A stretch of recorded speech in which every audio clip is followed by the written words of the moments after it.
तो आप लोग कैसे विद्यार्थी, आशा करता हूँ कि आप अच्छे होंगे, स्वस्थ होंगे। और आप पता है कि मैं आपको एनटीपीसी के पीवाई के प्रश्नों के माध्यम से आपके तैयारी को बेहतर कर रहे हैं। और आप बता दें, हम आपके लिए लगभग 95 प्लस प्रश्नों का पीवाई सीरीज बना चुके हैं, जहाँ पर आपको मैथ्स का वीडियो, रीजनिंग के वीडियो और जीके जीएस का वीडियो कंबाइन आपको मिल जाएगा अलग अलग पार्ट के रूप में। मैथ्स का अलग पार्ट, रीजनिंग का अलग, जीके का अलग पार्ट रहेगा और जीके जिसमें आपको सभी टॉपिक कवर हो जाएगा। और आप देखना चाहते हैं, पढ़ना चाहते हैं तो आप हमें देख सकते हैं, फॉलो कर सकते हैं। हमारे चैनल का नाम रहेगा, आपको पता है। लेकिन प्लेलिस्ट की बात करें तो रेलवे भर्ती परीक्षा 2025-26 NTPC group D RPF SI constable के नाम से प्लेलिस्ट बना है, जहाँ पर प्रश्नों का भंडार रखा है, जहाँ पर आप अलग अलग प्रश्नों को अलग अलग पार्टों के रूप में देख सकते हो, मैथ्स का, रीजनिंग का, जीके जीएस को। और आप बता दें, इसके पहले हम इसी का पार्ट बनाया था, जहाँ पर हमने संख्या पति नंबर सिस्टम का प्रश्न कवर कराया था, जहाँ पर हमने शायद टॉप 5 या 6 प्रश्न लिए थे। और आप बोले थे अगर आपको अध्यायवार पढ़ना, मतलब हर अध्याय का अलग अलग मैथ्स का वीडियो पढ़ना है, तो आप हमें कमेंट कर दीजिएगा। बाकी विद्यार्थी ने कमेंट नहीं किया है और देख तो रहे हैं और शायद पसंद भी आ रहा है और लाइक भी कर रहे हैं, लेकिन कमेंट कोई भी नहीं किया। कोई बात नहीं, हम समझ रहे हैं आपकी भावना, लेकिन हमारा कर्तव्य शिक्षक के नाते आपको सही, सटीक और रणनीति के साथ तैयारी करवाना। तो आपको बता दें, हम आपको अध्यायवार भी प्रश्न दिखाएंगे और मिक्सअप प्रश्न भी दिखाएंगे मैथ्स के। चलिए, इसके पहले जो भी प्रश्न कवर हुआ सब मिक्स हुए। इसके पहले जो पार्ट हुआ है उसमें हमने आपको संख्या पत्ती का प्रश्न कराया। चलिए लेके चलते हैं। और पहला प्रश्न आप देख पा रहे होंगे इस शिफ्ट का या इस पार्ट का कह सकते हैं। तो आपके समक्ष पहला प्रश्न देखिएगा, 1 क्रमांक रहेगा। क्रमागत प्रश्न नहीं रह सकता, याद रखिएगा। क्रमागत प्रश्न रह भी सकता, नहीं भी रह सकता, लेकिन रहेगा। 3.14 इंटू 10⁻6 के बराबर है। और आपको बता दें, आरआरबी एनटीपीसी 10/2/2021 का। और आप यहाँ देख भी सकते हो शिफ्ट किस तारीख का है और किस भर्ती परीक्षा का है, और आप क्रॉस वेरीफाई भी कर सकते हैं। चलिए, तो यहाँ पर आप देख पा रहे होंगे, यहाँ पर हम प्रश्न लिखा, देखिएगा, यहाँ आप समझा के बताते हैं, देखिएगा आप लोग, इस पर थोड़ा यहाँ बने रहेगा। 3.14 इंटू 10⁻6 है। अब 10⁻6 का मतलब, कहने का मतलब ये होता है कि 10 कितनी बार है, 6 बार है। तो हम देखते हैं भाई, जब इसको आप सॉल्व करोगे तो ये बनेगा 314/100। अब हमने भाई पॉइंट हटा दिए, ठीक है। अब देखो 10 6 बार है, 10 गुणा 10 गुणा हमारे पास 10 गुणा हुए 4, और ऊपर गुणा का स्पेस नहीं, तो आगे गुणा 10 गुणा और 10 गुणा हो गए। अब हमारे पास हो गए 1 1 2 3 4 5 6। अब 6 हमारे पास क्या हो चुके हैं, 10 हो चुके हैं। आप समझ पा रहे होंगे यहाँ पर। तो यहाँ पर समझ रहे होंगे 1 2 1 2। अब हमारे पास 1 2 3 4 बचा है और 3 14 बचा है, मतलब 3 1 4 1 2 3 4। तो 4 जीरो आपके पास रहेंगे, मतलब 314 4 जीरो। अब देखते हैं ऐसा है कहीं क्या, 314 और 4 जीरो आपके पास ऑप्शन सेकंड मिल रहा है। तो आप समझ गए होंगे कि मैंने इस प्रश्न को किस प्रकार से हल करके बताया है। हमने इसका पॉइंट नीचे ला दिए और 10 6 बार लिखना है, तो 10 के 2 जीरो चले गए तो 4 जीरो बचेंगे भाई, और 314 तो पूरा पूरा बचेगा, 4 जीरो ठक लगा दी, खत्म, आपका आंसर हो गया। अगली बार इस प्रकार से अगर प्रश्न देता आप समझ जाइएगा, अगर कोई भी संख्या आपके 5⁻4 लिखा, मतलब 5 कितने बार, 4 बार। अगर 10⁻2 लिखा, मतलब 10 कितने बार, 2 बार। ये आपको पावर से समझना पड़ेगा। चलिए अगला प्रश्न लेके चलते हैं। अगला प्रश्न आप देख पा रहे हैं, और आपको बता दें संख्या पद्धति के ही प्रश्न कवर करा रहे हैं। हम सोच रहे हैं कि अध्यायवार अगर प्रश्न कवर कराएं तो आपको बेनिफिट होगा नहीं होगा। बाकी हमने जितने वीडियो बनाया, माना जाए 10 15 20 25 वीडियो बन चुके मैथमेटिक्स के, सब मिक्सअप प्रश्न है और आपको भर्ती में आपको काम देगा। NTPC group D RPF SI constable आने वाली वैकेंसी है, वहाँ पर आप काम देगा, चाहे वो कोई भी वैकेंसी हो, आप काम देगा। चलिए, तो संख्या पद्धति के अगला प्रश्न आप देख पा रहे हो सेकंड पार्ट का। यदि किसी संख्या और उसके 2/5 का अंतर 60 है तो संख्या ज्ञात करो। आपको बता दें, हमें कह रहा है कोई संख्या है, उस संख्या का संख्या और उस संख्या का 2/5 का अंतर कितना है, 60। याद रखिएगा, इस प्रकार से भी हम कर सकते हैं। चलिए, तो चलो इसी प्रकार से बताते हैं, करके आप समझने का प्रयास कीजिएगा। इस 1x/1 माइनस 2x अपॉन नीचे 5 हो जाएगा, बराबर 6 हो जाएगा, 60 हो जाएगा, सॉरी। यहाँ गुणा करेंगे कितना बनेगा, ये 5x बनेगा, 5x यहाँ गुणा करेंगे तो ये 2x बनेगा, नीचे 5 हो जाएगा, 5, ठीक है। ऊपर आप घटाओगे तो कितना आएगा, 3x आएगा, मतलब 3x/5 बराबर 16 60 हो जाएगा। अब x यहाँ पर गुणा में तो यहाँ भाग पर ला लो पक्षांतर करके।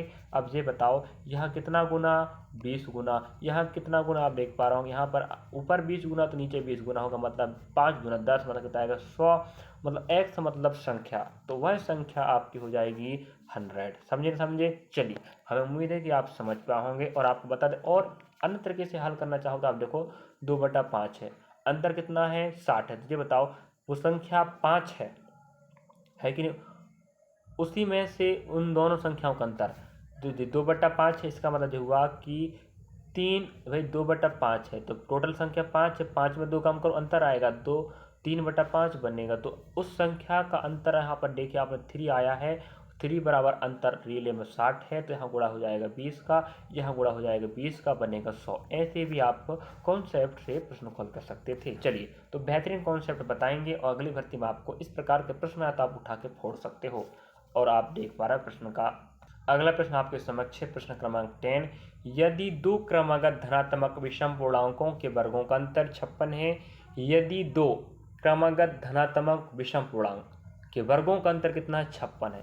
अब हमें एक बात समझ में आ रही है कि क्रमागत तो होनी चाहिए, ठीक है, साथ में विषम भी होनी चाहिए, तो हमारे पास और जिनके वर्गों का अंतर कितना 56 होनी चाहिए, ठीक है। अब देखो हमारे पास ऑप्शन आपके पास आप देख पा रहे होंगे ABCD, हम ऑप्शन से ही हल करेंगे। अगर हम कहते हैं ऑप्शन बी है राइट, तो हम कहते हैं क्रमागत हाँ है, विषम है हाँ है, 15 का आप वर्ग करोगे 225 बनेगा और 13 का 169 बनेगा। अगर देख लेते हैं अगर इनका अंतर कितना आनी चाहिए, आप देख चुके होंगे 56, यहाँ पर 15 में 9 जाएगा 6 ही बचेगा भाई, और यहाँ पर आप देखेंगे तो यहाँ पर उधार लाओगे, यहाँ 1 बच जाएगा तो यहाँ 12 हो जाएगा, 12 में 6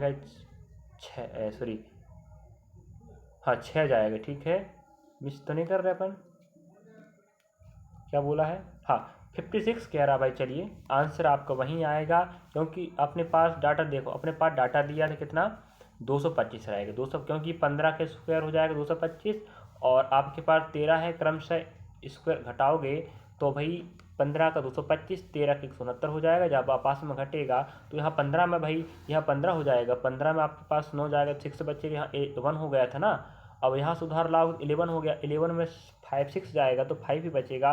तो हाँ क्रमागत संख्या है, 13 के बाद 15 आया, विषम है और अंतर वर्गों का अंतर 56 आ रहा है, इसका मतलब ऑप्शन आपका बी राइट हो जाएगा। इस प्रकार का प्रश्न आपको पता होनी चाहिए, एसएससी में भी आता है, रेलवे में आता है, बैंक में भी आता है, स्टेट की वैकेंसी में भी आपको आता है। तो जो रेलवे का प्रश्न है आप शिफ्ट और तारीख आप देख लीजिएगा।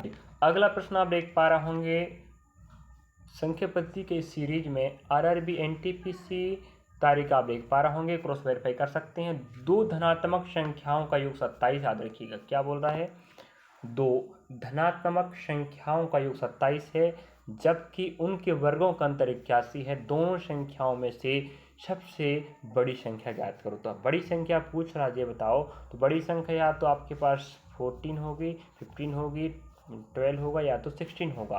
तो हम कहते हैं अगर ऑप्शन की बात करें, हम ऑप्शन राइट वाला निकाल के बता देते हैं, बाकी बिना ऑप्शन के भी आंसर आ सकता है। अगर आपके पास ऑप्शन बी राइट है, हम कहते हैं दोनों संख्याओं का योग कितना है 27 है। अब अगर बड़ी वाली ए मानो छोटी वाली बी, तो बड़ी वाली 15 है, जब पक्षांतर अगर 27 में, तो यहाँ बी बराबर आपका आ जाएगा 27 माइनस 12, सॉरी 15, 27 में 12 जाएगा तो आपके पास बी बराबर कितना आएगा आपका 12 आ जाएगा। इसका मतलब हो गया कि बड़ी संख्या 15 हो गई, छोटी आपकी 12 हो गई, कि वर्गों का अंतर अब 15 भैया 225 हो जाएगा और 12 144 हो जाएगा। अंतर देखते हैं भाई, हाँ 5 में 4 हो गए 1, और यहाँ पर अपने पास कितना हो जाएगा, हाँ यहाँ 12 कर लीजिएगा, 12 में जब 4 जाएगा तो 8 ही बचेगा, यहाँ 1 में 1 जाएगा 0। इसका मतलब आप देख पाए बिल्कुल राइट बात हुआ।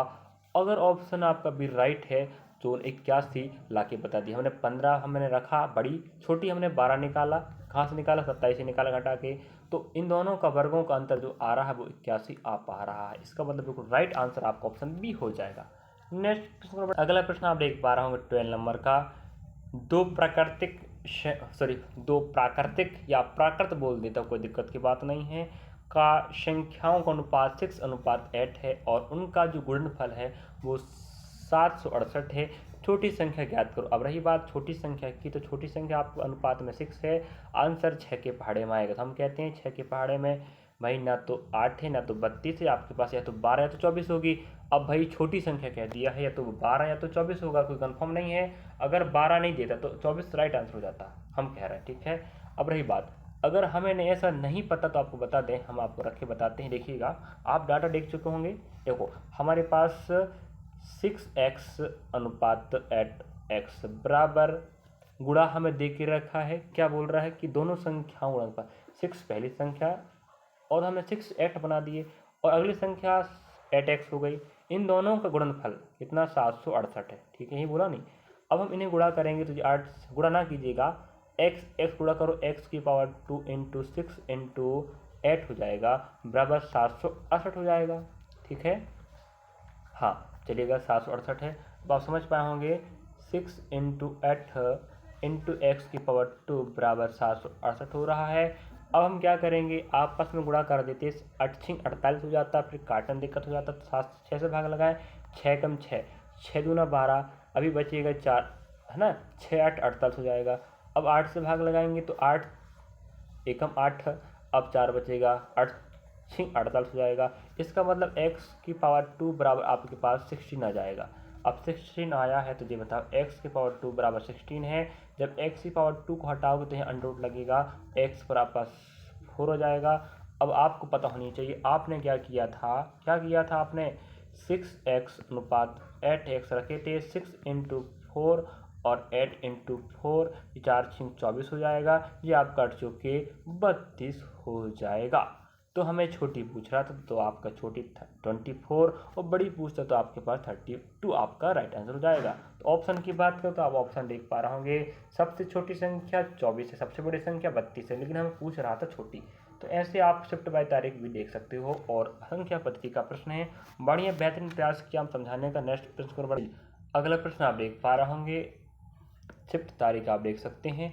और रही बात यहाँ पर आपको बता दें, हम आपको 85 से छोटी सभी सम चाहिए, सम प्राकृत संख्याओं का योग ज्ञात करें। तो आपने संख्या पद्धति तो पढ़ा होगा, और आपको बता दें संख्या पद्धति के जो प्रश्न का बन रहा है, किस प्रकार के प्रश्न बन रहे हैं, हार्ड है सिंपल है, इसके पहले हमें जो पार्ट कवर कराया आप वहाँ भी जाके देख सकते हैं। और ये सेकंड पार्ट चल रहा है, और जस्ट इसके बाद हम थर्ड भी पार्ट लेंगे। और आप देखिएगा और पढ़िएगा और अपने सहपाठियों को बताएं कि बिल्कुल एनटीपीसी के आए हुए प्रश्न ही आपको अध्यायवार कवर हो रहे हैं, जहां पर आप उस अध्याय को बेसिक टू एडवांस प्रश्नों के माध्यम से समझ सकते हो, वो भी पीवाई की प्रश्न सीरीज के माध्यम से। चलिए, तो हम 85 से छोटी बात कर रहे हैं। आपको बता दें, एक से लगा के अगर आपको 84 85 कहता है कि नहीं, तो 85 से छोटी मतलब ये बताओ, हमें ऐसे बोल देता कि प्रथम 85 तक की संख्याओं से छोटी होनी चाहिए, वो भी सम।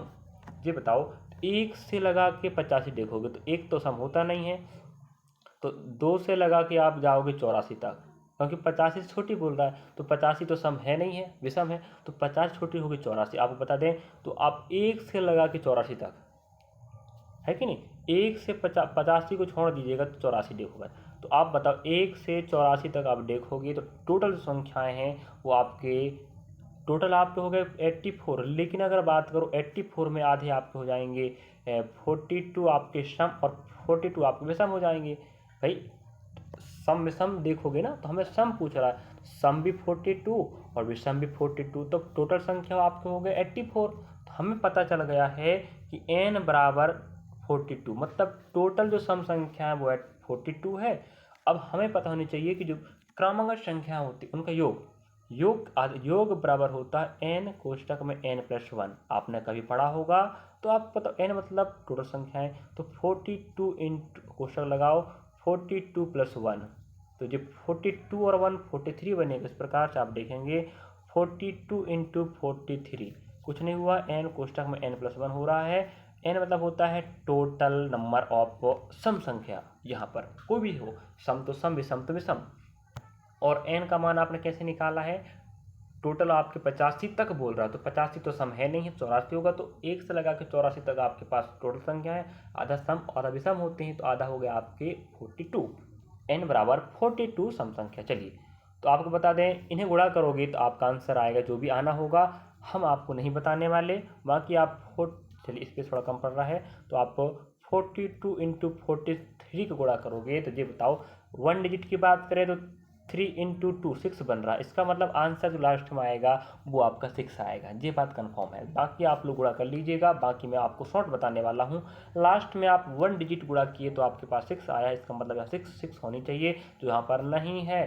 और अगर ऑप्शन की बात करें तो आप देख पा रहे होंगे यहाँ पर 6 नहीं है, मतलब आंसर ये भी नहीं है। ऑप्शन आपका थर्ड मतलब सी राइट हो जाएगा। क्यों ना होगा बताओ? होगा ना भाई, आप खुद समझ पा रहे होंगे यहाँ पर आंसर क्या हो सकता है। चलिए, हमें उम्मीद है कि आप समझ पा रहे होंगे। इस प्रकार से हमने 42 और 43 का बिना गुणा करे 1 डिजिट से आंसर निकाल के बताया है। अगला प्रश्न आप देख पा रहे होंगे। चलिए, अगला प्रश्न शायद हम ना बताएं, क्यों? सेम प्रश्न है भाई। यहाँ पर हमें प्रश्न पूछ रहा है 2 से लगा के, अब तो थोड़ा सा प्रश्न आपको वही पूछ रहा है समपूर्णांकों का योगफल जो पहले पूछा था, लेकिन जो प्रश्न का जो पैटर्न वो चेंज कर दिया। तो कोनो दिक्कत ना हो भाई, हम बताने बैठे हैं आपको, पढ़ाने के लिए तो हम आए हैं ना।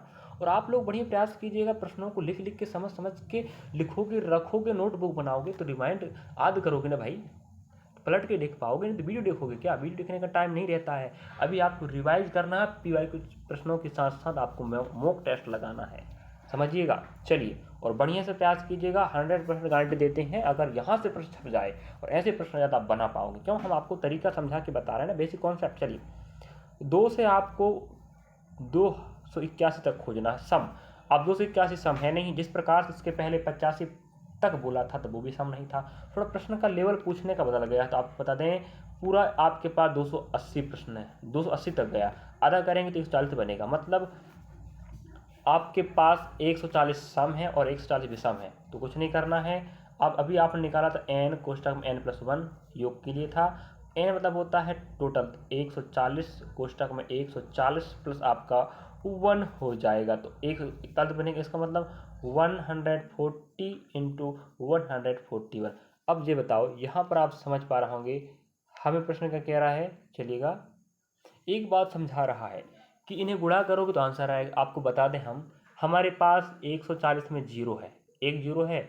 इसका मतलब ये हुआ कि आंसर में जीरो आएगा, मतलब आएगा, मतलब आएगा। जी आपका बेसिक कॉन्सेप्ट, प्रश्नों के साथ ऑप्शन को भी देखना पड़ता है हल करने कॉन्सेप्ट। तो जी हम बताएंगे ना, हम सिखाएंगे। चलिए, तो आपको बता दें आंसर जीरो पीछे आएगा। तो ऑप्शन हमारे पास यहाँ जीरो नहीं है, यहाँ पर नहीं है, यहाँ पर भी नहीं है, सिर्फ यहाँ पर है। आप लोग गुणा कर लीजिएगा 140 इंटू 141 में। लिख के बोल देता हूँ, आंसर यही आएगा, ऑप्शन नंबर बी। हमने आपको ऑप्शन से बताया है, आपने सीखा भी होगा। चलिए नेक्स्ट प्रश्न पर बढ़ते हैं। अगला प्रश्न आप देख पा रहे होंगे। हमें प्रश्न कहता है 1 से 15 तक की संख्याओं के वर्गों का योग कितना? देखिएगा, हमें क्या कह रहा है, 1 से 12, सॉरी समझाएंगे 12 बोल दिया मैंने, 1 से आपको 12 तक पूछ रहा है, 1 से 12 तक, ठीक है, तक की संख्याओं के वर्गों का योग। इसका मतलब, कहने का मतलब ये है 1 का स्क्वायर प्लस 2 का स्क्वायर प्लस 3 का स्क्वायर प्लस डेट डेट डेट 12 का स्क्वायर प्लस में। यहाँ हमें इस प्रकार से लिखना पड़ेगा और सभी संख्याओं को वर्ग करना पड़ेगा, उसके बाद योग करना पड़ेगा। तो आपको बता दें, इसका प्रश्न सिर्फ रेलवे में नहीं आएगा भाई, एसएससी में प्रश्न आता है। आपने एग्जाम दिया होगा तो आपको बखूबी पता होगा, एग्जाम का प्रश्न इस प्रकार का भी संख्या पद्धति का प्रश्न आता है। तो आप घबराओ ना, हम आपके साथ हैं, हम आपके शिक्षक हैं। और शिक्षक मतलब होता है खुद प्रकाशित होकर दूसरों को उजाला देना, मतलब दीपक। तो हम दीपक हैं और हम आपको प्रकाशित करेंगे और आप भी प्रकाशमय बने, और हम आपको प्रयास करेंगे सही सटीक ऑथेंटिक जानकारी देंगे। देखिएगा, अब हमने आपको उसके पहले योग करना बताया सम विषम का। अब यहाँ पर आया है वर्गों का योग। अभी मैं लिख के बताया था, तो वैसे भी आप कर सकते हो, 1 का स्क्वायर प्लस 2 का स्क्वायर प्लस 3 का स्क्वायर प्लस 4 का स्क्वायर, और आपस में जोड़ सकते हो। अगर आपको वैसे ही नहीं करना तो आपको पता शॉर्ट तरीका होता है। इस प्रकार के प्रश्नों को हल करने का एक फॉर्मूला होता है, योग बराबर। देखिएगा, n कोष्टक में n+1 रहेगा, कोष्टक बंद करो, 2n+1 अपॉन 3 इंटू 2 रहेगा, ठीक है, याद रखिएगा। अब हमें n कोष्टक में n+1 कोष्टक बंद, कोष्टक चालू 2n+1 रहेगा। इसका मतलब आप समझ पा रहे होंगे कि n मतलब होता है टोटल संख्या। अब जी बताओ, 1 से 12 तक बोल दिया, मतलब टोटल कितना हो गया, n मतलब 12, यहाँ 12 बैठेगा, यहाँ 12 प्लस आपका 1 बैठेगा, यहाँ 2 इंटू 12 -1 रहेगा। देखिएगा, समझा के बताते हैं।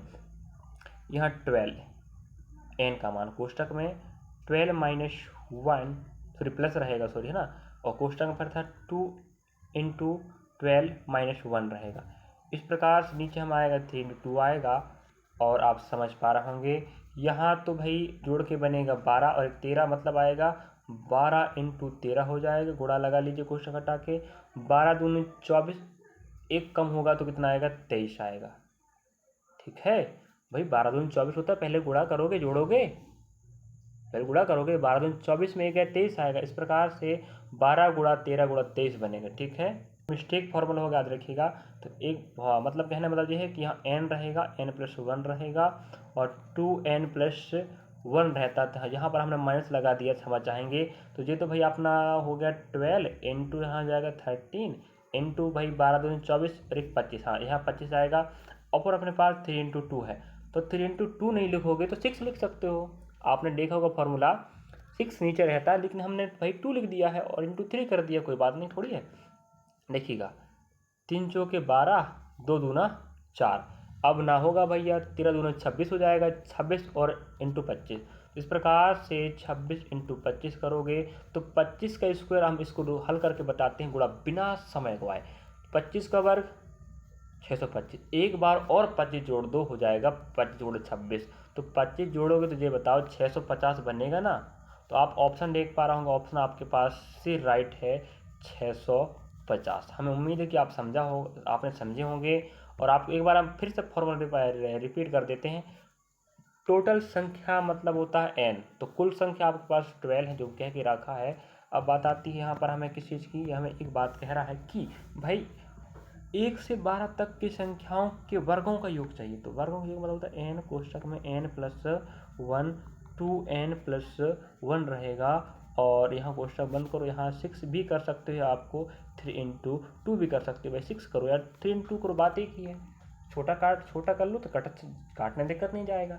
भाड़ा 6 का नहीं बनता, 3 2 का भाड़ा बनता है। तो n आपको पता है 12। इस प्रकार से हम हल कर सकते हैं। अगर आपको s वर्ग का स्क्वायर 2 का स्क्वायर प्लस 3 का स्क्वायर डेढ़ डेढ़ डेढ़ डेढ़ आपका 12 का स्क्वायर नहीं बनता है, तो आप फॉर्मूला से हल कर सकते हो। नेक्स्ट प्रश्न और आप देख पा रहे होंगे नेक्स्ट प्रश्न की ओर। हाँ, और ये सेकेंड पार्ट चल रहा है मेरे भाई बहनों, संख्या पद्धति का नंबर सिस्टम का प्रश्न आप एग्जाम में छपेगा। हमने पहला पार्ट दिखाया किस प्रकार प्रश्न आए थे, सेकंड पार्ट फिर दिखा रहा है और थर्ड पार्ट और दिखाएंगे। और आप पढ़ोगे तो जरूर दिखाएंगे, कमेंट भी कीजिएगा वीडियो अगला दें ना दें। अगर आप पसंद वीडियो नहीं करोगे तो क्यों पढ़ाएं फालतू, ये बताओ, है कि नहीं।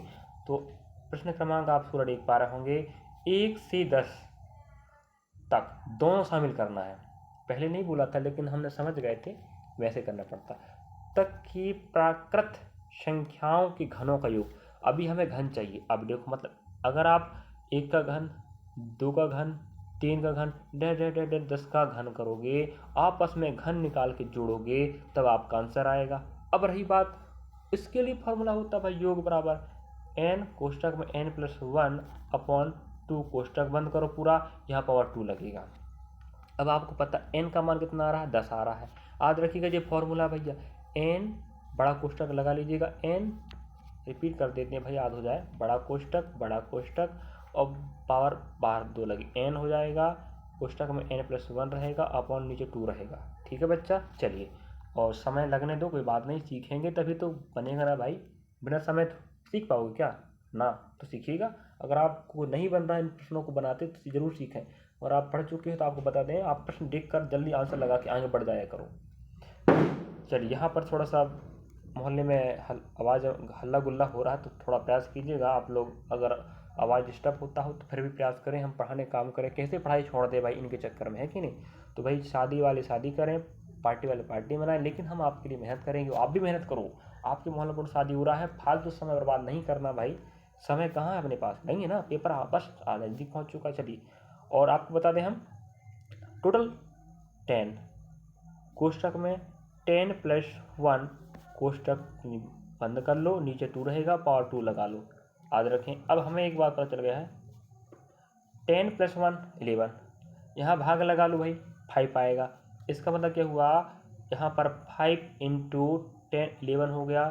अब हमारे पास इतना डाटा मिल चुका है कि भाई जी कितना बन गया है, 55 बन जाएगा, पावर आपका 2 है। अब ये बताओ, जब भी कोई संख्या आपके पास, क्या संख्या हो आपके पास, अब रिपीट तो नहीं करना भाई, 10 इंटू 11/2 था और पावर में 2 रहेगा, कट गया भाई, 5 आएगा, तो इंटू आप करोगे तो 55 पावर में 2 रहेगा ना रहेगा, बताओ।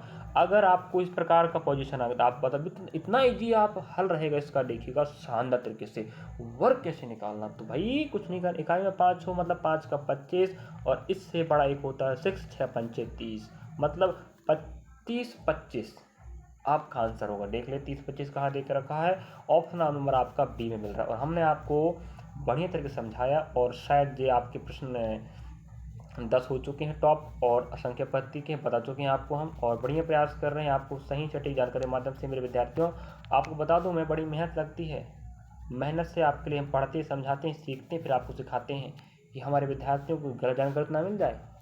अगर हम जैसे बताएंगे वैसे आप पढ़ोगे ना, इसलिए जानकारी को डाटा निकालना पड़ता है, समझना पड़ता है, समझाना पड़ता है, जिससे आपकी भर्ती परीक्षा में नंबर आपके सही आ सकें। 1/3 नेगेटिव रहता है। और मैथमेटिक्स की बात करें, 13 प्रश्न आपके मैथ्स आएंगे CBT 1 में, CBT 2 में तो आपके पास 35 प्रश्न आएंगे, 5 नंबर बढ़ जाएगा। तो हम उम्मीद करते हैं कि CBT 1 अगर आप क्वालिफाई कर पाओगे, अगर हम आपका सहयोग कर पा रहे हैं तो आप लोग हमारा सहयोग करें। पर डे हमसे 5 से 10 विद्यार्थी पर डे जुड़ रहे हैं, हमें बहुत बेहतरीन खुशी होती है कि हम शायद मेहनत कर पा रहे हैं उन विद्यार्थियों के लिए जो हमसे जुड़कर पढ़ना चाहते हैं। चलिए, थैंक फॉर वॉचिंग। और न्यू अप टू डेट प्रश्नों के माध्यम से हम तैयारी करवा रहे हैं, मतलब PY के प्रश्न याद रखिएगा। और NTPC के प्रश्नों के साथ साथ हमने ग्रुप डी का प्रश्न भी लिया, इस सीरीज में पहले पढ़ा चुके हैं, और RPF SI कांस्टेबल के प्रश्न भी लिया था, जिससे कोई दिक्कत ना हो जाए।